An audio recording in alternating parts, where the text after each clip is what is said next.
Bitcoin situation. Let's take a look at the donations. If it's looking good, you see this beautiful little trend line there? It's quite something. So already in the group I had mentioned, there was a double bottom formation, you see? And I'm quite optimistic about the lower part of the channel. You understand?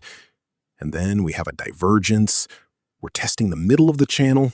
No real power, no momentum to speak of. We're heading down, a reversal candle.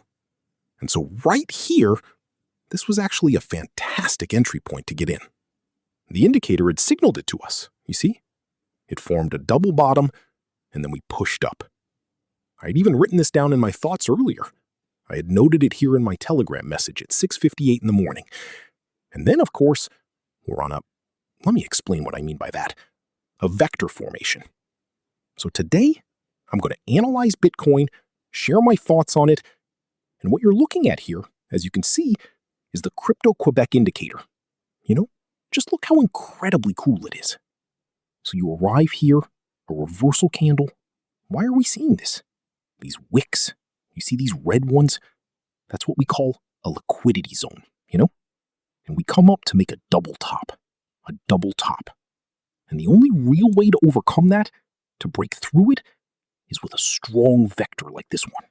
Because we're arriving here. See this, you understand? Now we've bounced off the bottom, the middle of the channel, and now here, the next resistance level, it's this area right here. But we have a vector, a strong vector.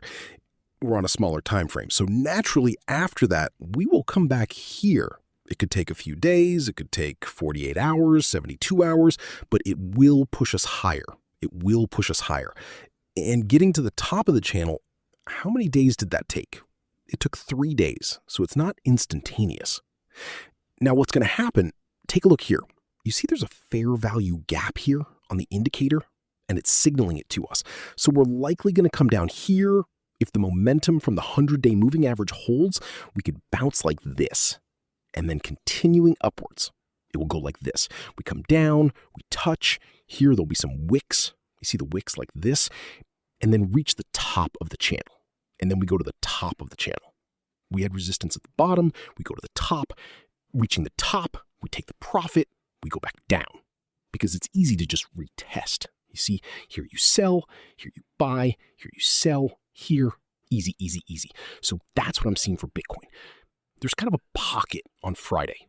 I specified this in the Crypto-Quebec Discord, in the trading chat section. I wrote, Fridays are always pretty wild, okay? So I said, where it is right now, it's dead. You need to watch the highs. It starts moving around 10:30 a.m.